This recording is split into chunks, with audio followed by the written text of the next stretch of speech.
You're watching Reality Check. Jammu and Kashmir is witnessing its first elections since Article 370 was scrapped more than a year ago. These are elections to the newly constituted District Development Council or DDC and to the panchayats.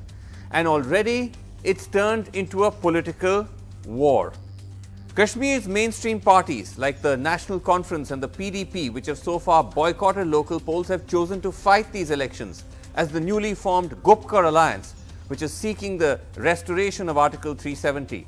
Leaders of the alliance, like Mehbooba Mufti and Omar Abdullah, have said that the administration in Jammu and Kashmir, which is still under central rule, is blocking their candidates from campaigning in the garb of security, while allowing candidates of the BJP and its proxies to roam freely and to campaign. Nazir Masoodi travelled to the ground to find a nuanced reality. While there appear to be fewer restrictions in the less militant-prone North Kashmir, in South Kashmir, which is the hotbed of militancy, he was met by a chorus of angry voices of candidates who say they're being held against their will by security forces, while their rivals can roam freely. मैंने पहले भी बोला police तंग कर रहा है, यहाँ बैठो, मुझे कोई छोड़ता नहीं है बाहर से। हमारे पास कोई पैसे नहीं है, हमारा पोजीशन देखो जैसे माल है, कपड़ा साफ नहीं है, कोई चीज नहीं है, साबन नहीं है, हमारा हाथ देखो, हमारा मुंह देखो। 65-year-old Abdul Ghaffar Wage, a candidate of the Gupkar Alliance for the Panchayat elections in Pampore, in militancy hit South Kashmir. We speak to him in a security enclosure where dozens of such candidates are angry at being held, apparently for their own security. 42 candidates for upcoming Panchayat and District Development Council elections have been kept in this premises in the security area. They are saying they have not been allowed to step out of these premises and they have not been allowed to campaign and even they have not been allowed to go out and visit their homes. And if these people are saying if this is the situation, they should be allowed, they will withdraw from it. क्या बताते हैं आप, क्या हो रहा है? आपको जाने नहीं देते? नहीं। कितने दिनों से? कई दिन, 8 दिनों से। तो क्या चाहते हैं, क्या आप जाए? हम घर जाएंगे सर। हम ये कहते हैं, हम जितने भी पंचायत है, हम तकरीबन 42 आदमी यहाँ है, हमारा रीजन ये है कि हमको घर छोड़ो। साल से आप भी घर में रहना चाहते हैं? जी सर, जो मेरे खिलाफ है वो मतलब लोग भी घर में जाके वोट मांग रहे हैं। मैं यहाँ वो किसके तंजीम का है? जो उसने भी सर आजाद का भरा है। तो वो उसको नहीं, वो वोट मांग रहा है। मैं तो यहाँ पे बैठा हूँ, 13 डेट को लाया गया मेरे को यहाँ पे साथ। Contrast this to Javed Ahmed, a BJP candidate for district body election, carrying out a door-to-door campaign in Shopian, escorted by police guards. With no opposition in sight, he sounds confident. मैं नहीं मानता वो गपकार Allianz में यहाँ कोई जोर ही नहीं है। कहीं देखो आप, कहाँ पे उनको कैंडिडेट नहीं मिले, वो कहीं जमीन पे है ही नहीं। आप खुद भी देख लीजिए, इंशाअल्लाह बीजेपी जीतेगी और शोपियान में 14 के 14 सीटों पे जीतेगी। The story is same in Pulwama, also in South Kashmir, where Mansha Jan, standing as a candidate, says she's been locked up, while her BJP rival is not. बोलते हैं नहीं, आपको इजाजत नहीं, आप 2 दिन रुको, 3 दिन। पीछे मैं क्या लड़ पाऊंगी यहाँ से? हाँ जी। आप कहते हैं जो आपके दूसरे मुखालिफ हैं उनको जाने देते हैं? उनको जाने देते, वो आज भी गया है। हाँ जी, आप आज भी गया है। तो आप भी था, उनको 3 दिन हो गया जाते को। हाँ। तो आपको नहीं? आपको, मुझे जाने नहीं देता। In North Kashmir, less militancy prone, the reality is different. In Gandarbal, Avtar Krishan Bhatt, a National Conference member, seeks divine blessings for his panchayat seat. He is a Kashmiri Pandit contesting in a Muslim-dominated village.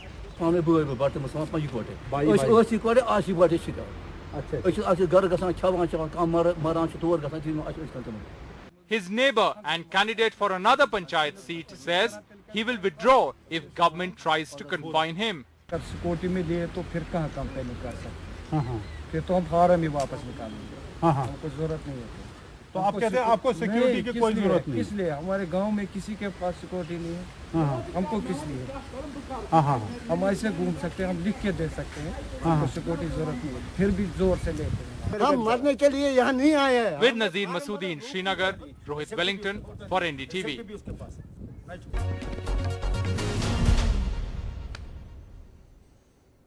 All right, joining me tonight on Reality Check is Omar Abdullah is with me, leader, of course, of the National Conference and former Chief Minister, Jammu and Kashmir. Thanks very much indeed, Omar Abdullah, for joining us. Now, you just possibly saw and heard Nazir's report there.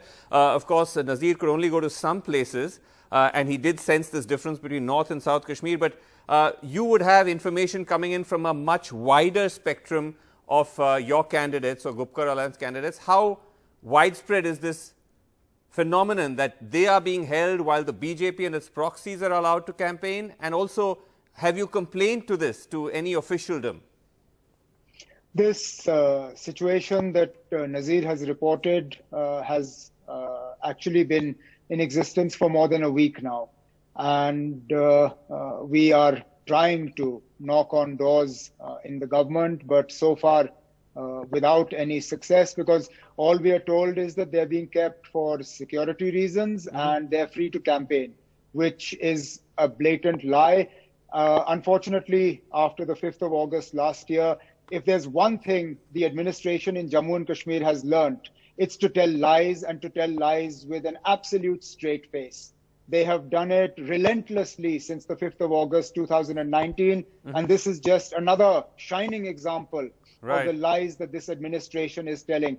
The stories that Nazir has reported from South Kashmir are actually repeated in the north. They're repeated in Central Kashmir. The assembly constituency that I had the honor of representing, called Birwa, in Central Kashmir, just on the outskirts of Srinagar, two of my candidates are locked up and unable to campaign, whereas their rival candidates are free to campaign wherever they like. A lot of them have security allotted to them from the government. This election is fast descending into what can only be called a farce. Now, I don't understand. What was the need to have this election? Nobody was demanding it. If the environment, if the security situation is not conducive for an election, then why this ego hassle? Why are you trying to show that things are so normal when clearly they aren't? An election requires candidates to go out and campaign. Otherwise, how is it an election? But tell me, Omar, what about the leadership of the Gupkar Alliance? Are you, people like yourself, free to campaign? Because Mukhtar Abbas Naqvi of the BJP was out there today. We'll just put up those pictures as we hear your answer, campaigning. Are you, Mehbooba Mufti, others, are you allowed to go out and campaign? No, I'm sure we can go out and campaign, but who will we campaign for if we don't have our candidates with us? I mean, people aren't, at the end of the day, yes, we are leading the political parties, but we are not the candidates in this election. We can only go out and ask for votes for our candidates. But if our candidates are not out, if our candidates are locked away, if they're not free to campaign, and look at the blatant lies that are coming from the opposition candidates. You yourself heard in Nazir's report, the BJP candidate from Shupaiya saying that, the Gupkar Alliance is not able to find candidates, that's why they're not on the field. There is not a single area where we have not been able to field candidates. The only thing is that our candidates aren't able to actually go out and introduce themselves to people. Right. Now, this election seems to have, I mean, it's a district level election, it's also panchayat elections, but it seems to have gotten escalated. We all saw Amit Shah's Twitter storm calling all of you Gupkar gang, which is terrible use of language, by the way, especially coming from the Home Minister. But you said that this whatever you want to call it, Twitter outburst he had was linked to this election. That because he felt that all of you were going to boycott it, and then finally you decided not to. Well, clearly, I mean, he was commenting about two statements, one that came from my father many weeks ago, one that came from Mehbooba a few weeks after that, both of which he had ample opportunity to talk about well before yesterday. So the fact that he chose to speak up yesterday about both these controversies in itself indicates to you that this is purely about the elections, and it's frustration boiling over. Because they had been led to believe that the Gupkar Alliance would not take part in this election, that the People's Alliance for the Gupkar Declaration would boycott, and that would give them two advantages. One, of course, it would leave the field open for their candidates to sweep whatever election was going to take place. But more importantly, it would give them a propaganda tool to beat us with. They would go around telling everybody, look, they get their instructions from Pakistan. Earlier, it was the Hurriyat that was boycotting elections. Now it's the People's Alliance. And there is no difference between the two. These people take their directions from Pakistan and they are separatists. So the fact that we haven't obliged them on either of these counts Yes. was the result Well, of that was the frustration that came from the Honorable Home Minister yesterday. But one thing I do want to ask you, though, is about this comment that he's made about this so-called global link to Gupkar gang. Many of the other BJP leadership has also picked it up, which is a reference to your father's interview to India Today. This is the quote we found online, and tell me if this is correct, that he reportedly said that China, said till you restore, possibly referring to China, that till you restore Article 370, we won't stop because it has now become an open issue.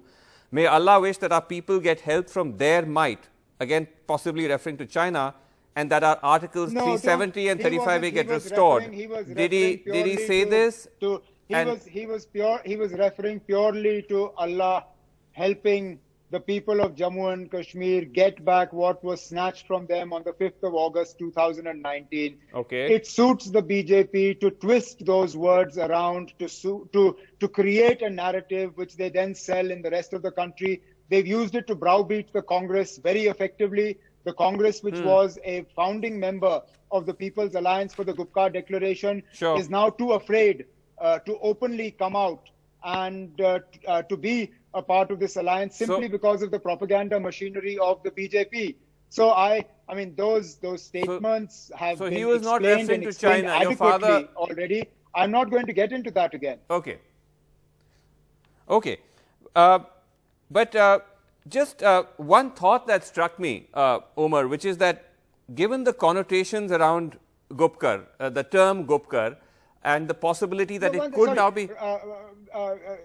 Vasu, please explain to me the connotations around Gupkar, because let me finish the question. I've been hearing this about how let me because we okay, live let there. me It finish has the question. nothing to do with where our addresses happen to be. Don't you oftentimes name declarations after the place where it takes place? Of course. I mean, you have let me cite but you're not allowing you to finish the question. On climate. Okay, go ahead. Closer to home, you have the Simla Agreement, you have the Tashkent Agreement, sure. You have the Wuhan Declaration. So the meeting from which this declaration emanated took place on Gupkar Road. So it was called the Gupkar Declaration. What's wrong with it? Listen, I'm not saying anything's wrong with it. If you'd allow me to ask my question, which I'll try to do now, is that there are terms which then lend themselves by your rivals to be twisted and given a negative connotation, just like Lutyens is given a whole twist here in the context of Delhi. And I was just wondering whether when you were naming the alliance, whether you weighed the pros and cons of that whether you felt that here was a term which could then be turned into this kind of, symbol of elitism or whatever you call it, and whether that was something you considered at all, strategically. We are the People's Alliance. What is wrong with being the People's Alliance? Right. We are the People's Alliance. We represent the people of the erstwhile state of Jammu and Kashmir. Jammu, Kashmir, Ladakh, which includes Leh and Kargil. So we are the People's Alliance for the Gupkar Declaration because that was the original document. But we are ultimately the People's Alliance. That's what we are. Okay. Okay. All right. Omar, given that this is the first election, in a sense, since the abrogation, is the outcome of this election, in a sense, going to be a referendum of public opinion on the abrogation? Well, I hadn't seen it that way, but clearly the way the BJP has taken it, they seem to have elevated it into some sort of a referendum. The fact that the Home Minister of India has weighed in on District Development Council elections in a union territory is in itself something that I've not seen before.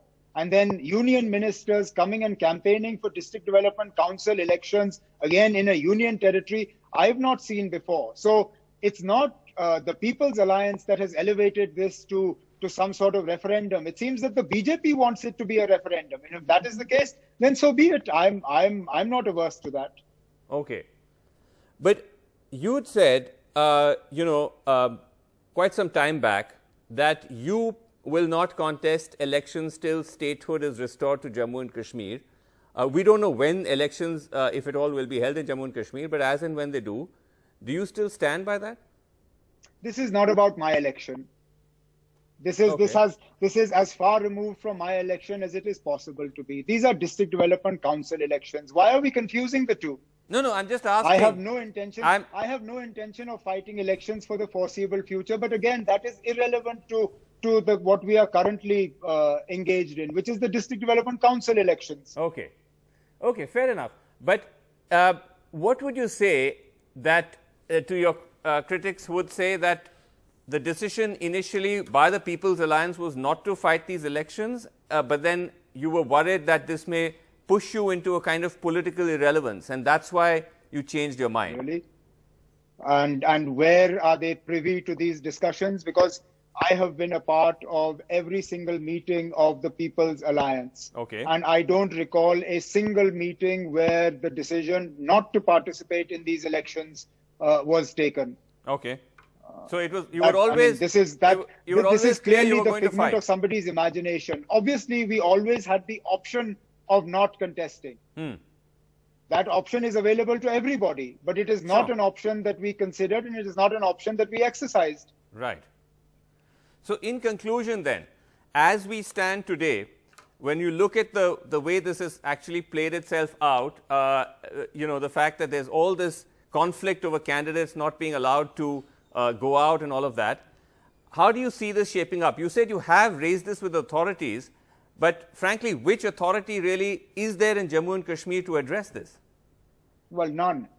There is no authority in Jammu and Kashmir, unfortunately. The authorities in Jammu and Kashmir don't decide what they can eat for breakfast without clearance from Government of India. Okay. So what is happening in Jammu and Kashmir is at the behest of Government of India. So I don't know which doors we can knock on for this. Perhaps the way in which it's been highlighted in the media may resolve this issue to some extent, because I truly do not expect the administration in Jammu and Kashmir to do anything about it, because, as I said, if there's one thing they have learned after the 5th of August 2019 very effectively, it's to lie, and to lie blatantly. Okay. All right. Well, let's see how it plays out. But Omar Abdullah, I appreciate you joining us on Reality Check. Thanks very much indeed. Thanks very much. Thanks, Vasu. Okay. All right. Let's open it up. We have Brigadier Anil Gupta, retired with us of the BJP, joining us on Jammu from Skype, and joining us from Srinagar is Syed Suhail Bukhari, spokesperson of the PDP. Brigadier Gupta, let me just start with you. You just heard Omar Abdullah there, but also I don't know if you had a chance to see our report where there does seem to be evidence, Brigadier Gupta, that the candidates of the Gupkar Alliance are being held in sort of almost they feel like enforced custody, while BJP candidates are roaming freely. Vasu, let me first take on what Omar Abdullah said. Could you just respond to my... that his father... Could you just respond to my question first? And we'll come to that. But if you could just respond to the... I'll give you a chance to respond to Omar Abdullah's comments. But if you could respond to the... You give chance to... No, I will. It's one way you give chance to Abdullah and you don't give chance to us to speak. So it's one way this thing. You are trying to promote Omar Abdullah is what he's saying. He's telling a lie. No, I'm coming to that also. I'm just starting by asking you, why is it that BJP candidates are being allowed to campaign while the Gupkar Alliance candidates are not? Okay, now let me tell you very frankly. Okay. They are used to playing a victim card. That is what they are doing now. It is a habit to cry. They are finding a ground to cover up their defeat. They know that they have been not able to stitch an alliance. They call it an alliance, but in every constituency, there's an alliance candidate and there are candidates from the other parties which could not find the name in the list. To give you an idea, there are 167. Look, listen to me, please. No, when you say they're crying, when you're saying they're crying, that makes it seem like it's a baseless allegation, but we just put it on air. We saw a BJP candidate roaming around freely with security while these others were being kept in this sort of security center. No. See, they have been kept there. As far I know what the police says, administration says. I am not the spokesperson of the government.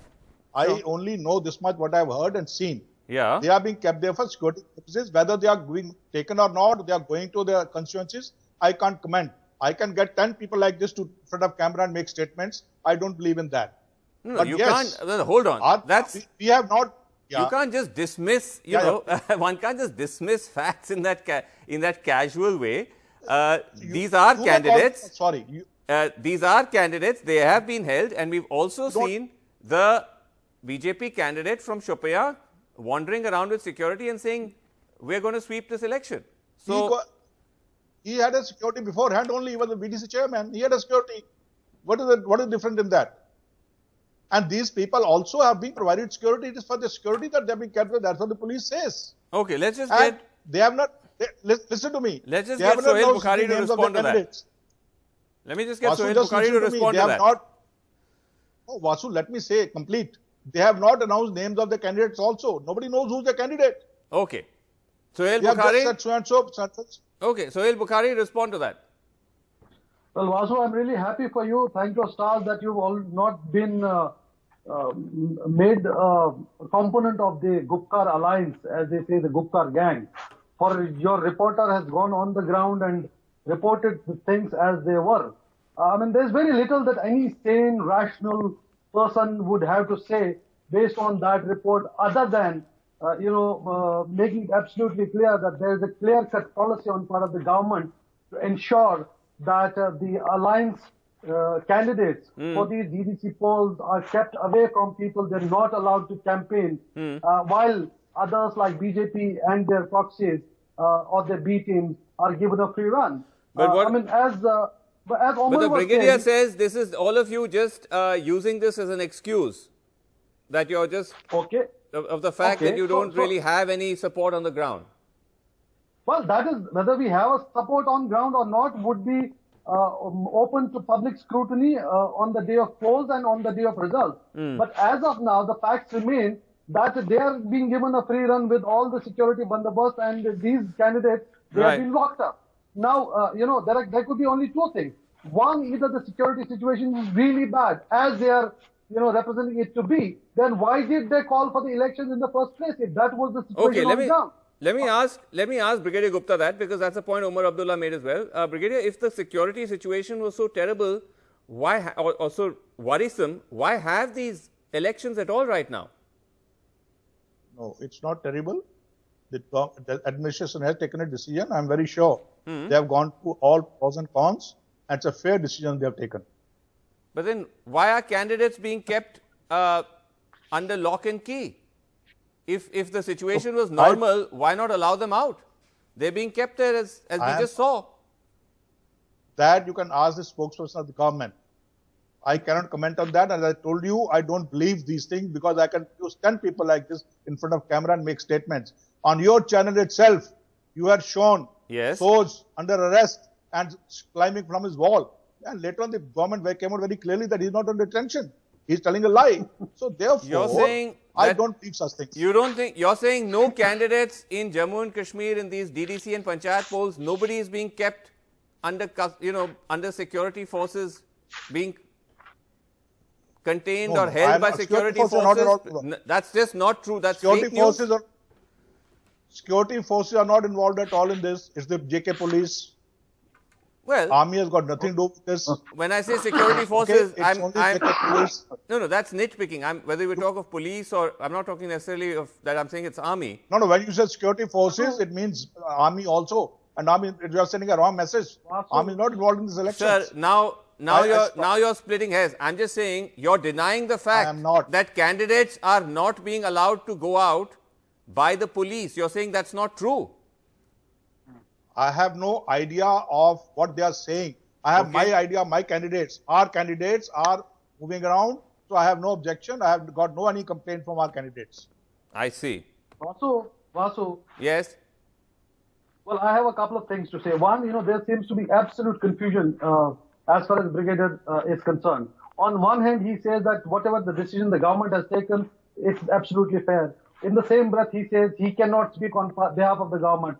On the third point, he says that he doesn't know about the other candidates or the decision of the government. He can only speak on behalf of his own candidate. So it's confusion galore as far as the Brigadier is concerned. All right, but one important I'm literally out of time. I have to Vasu, 5 seconds. I have to comment on Omar Abdullah. Very quickly. You have to give me time to comment on Umar Abdullah. I have only one Okay, point I to need make. a, You have to give me time to comment. let's just, I need to go. I have very little time. Brigadier Wait a Gupta, second, wait a quickly. second. Brigadier, quickly. Yeah, Vasu, Yes. he made 3 points. Firstly, he said that his father never said, and he replaced very conveniently China with Allah. It's a recorded interview. Okay. Please see the tapes, please see the recording, and then get Umar Abdullah back and let him clarify again. All right. I challenge you. Okay. Secondly, he Vasu, said 5 that we seconds. never said that we will not participate in elections. Now listen to me. They said any decision taken after 05 August Yes. 2019, they do not accept that. Okay. So therefore, this Vasu, 5 decision has been seconds. taken under Very order important. after 05 Okay, I am August way over 2019. time. All right, General. Also, I need this 5 seconds. You have to Brigadier, give this to me. Sohail, if I allow you 5 seconds, this will never end. Only 5 seconds. Only 5 seconds. I just want to make one point. Okay. This is the Very quickly. Brigadier on record has accused NDTV of lying to this to the people of this country. Now it is up to you. Maybe you would now initiate an internal probe on your reporter who has gone on the ground and told you. No, what we don't need to do any such thing. I have not done that. We've not done any such. We don't need to do any such thing. Lying to his team. Don't start crying Okay, like this. all right. That's why this Bukhari, last don't 5 start seconds crying like is this. a problem. Stop being a crying baby, Bukhari. Okay, all Stop right. being We'll a have to leave crying it there. baby. Thank you so much, Lying through Brigadier. it, please. Thank you, Sohail Bukhari. We'll have to leave it there. But thank you very much indeed for joining us. And thanks for watching Reality Check. Good night.